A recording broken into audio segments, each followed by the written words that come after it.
మన పిల్లల భవిష్యత్తు కోసం వారికి బంగారు బాట వేయాలంటే సరైన స్థలం ఎంచుకోవాలి. మీ పెట్టుబడికి నమ్మకమైన వేదిక Sri Vasavi projects.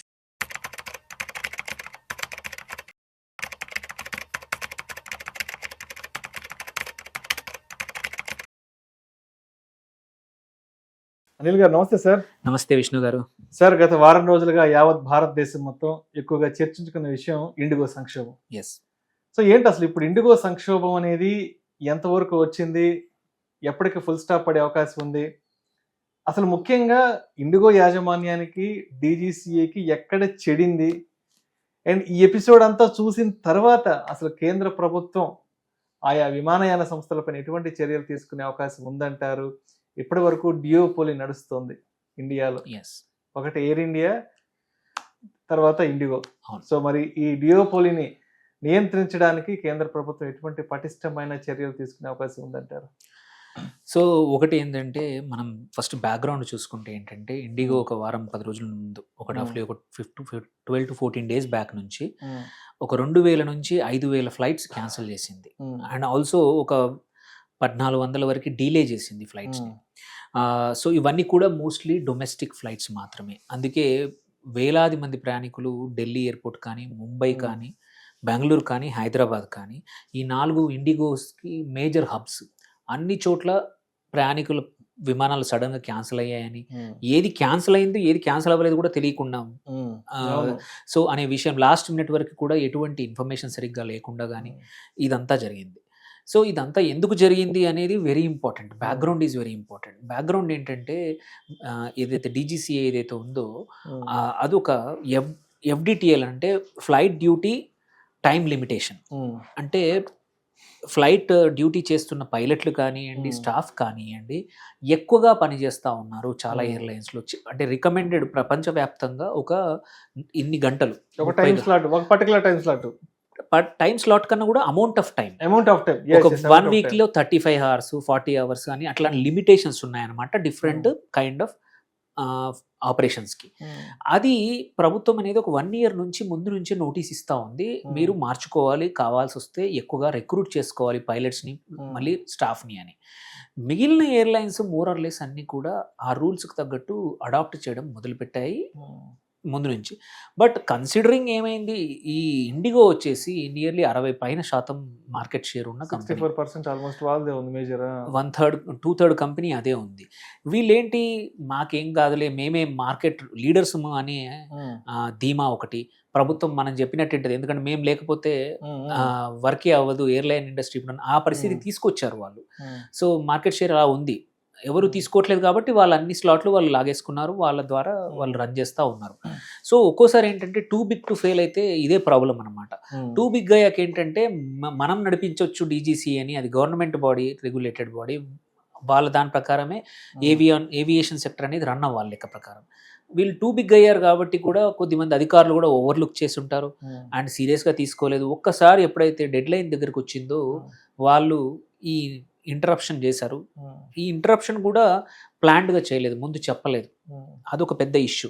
So last minute వరకు కూడా చేయకపోయేసరికి గవర్నమెంట్ రూల్స్ ఇంపాక్ట్ అవుతుందని చెప్పేసి స్టాఫ్ సరిపోలేదు. సో ఇవన్నీ చేయడం వల్ల ఒకటి ఒక వేలాది కోట్ల డబ్బులు మీటింగ్స్ రూపంలో, చాలా రూపంలో క్యాన్సిల్ అయింది ఈ ఫ్లైట్స్ వల్ల.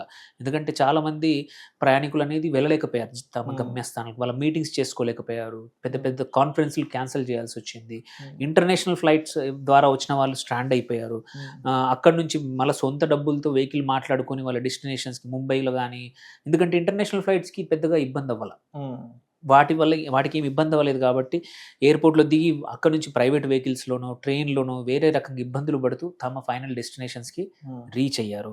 చాలామంది ఇంటర్నేషనల్ ఫ్లైట్స్ మిస్ అయ్యారు, ఎందుకంటే కనెక్టింగ్ ఫ్లైట్ ఢిల్లీ నుంచి ఉండొచ్చు, ముంబై నుంచి ఉండొచ్చు. అలాంటప్పుడు నువ్వు టయానికి ముంబైకి, ఢిల్లీకి వెళ్ళకపోతే నీ ఫ్లైట్ మిస్ అయినట్టే.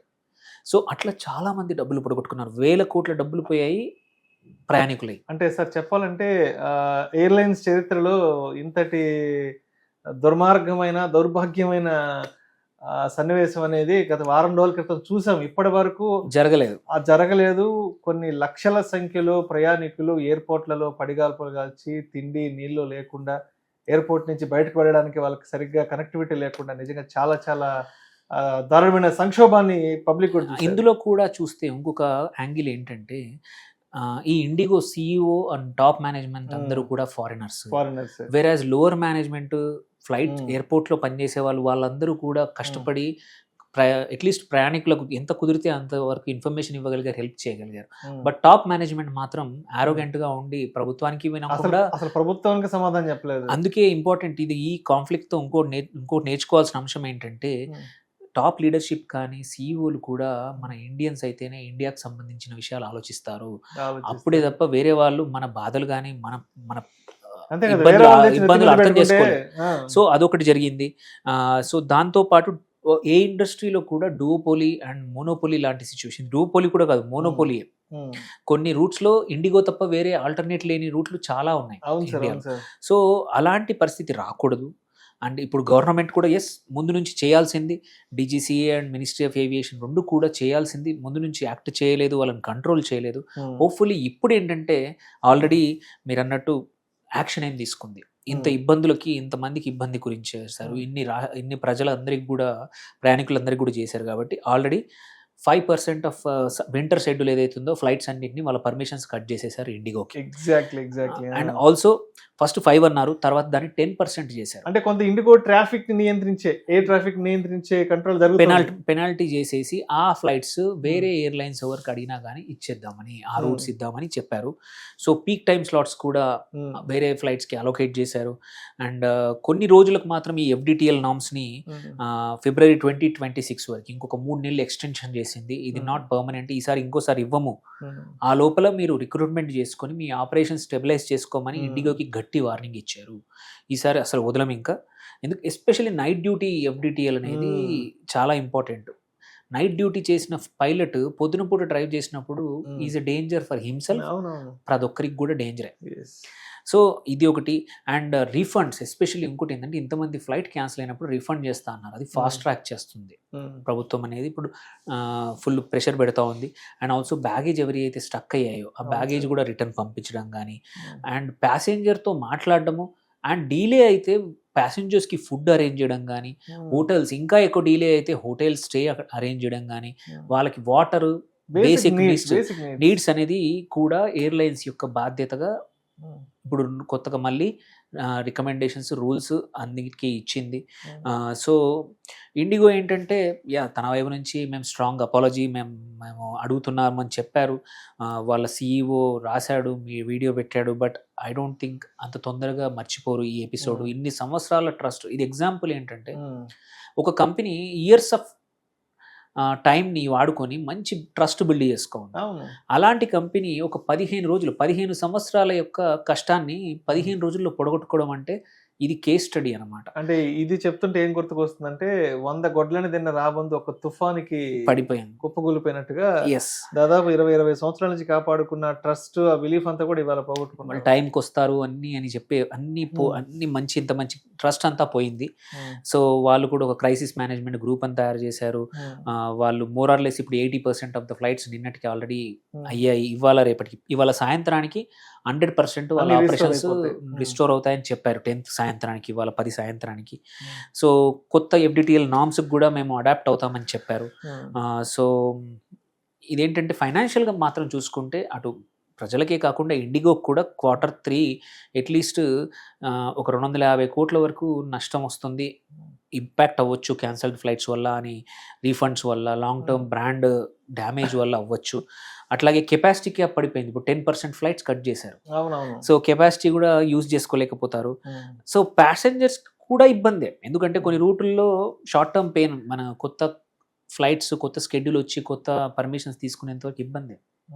So missed connections, higher fares.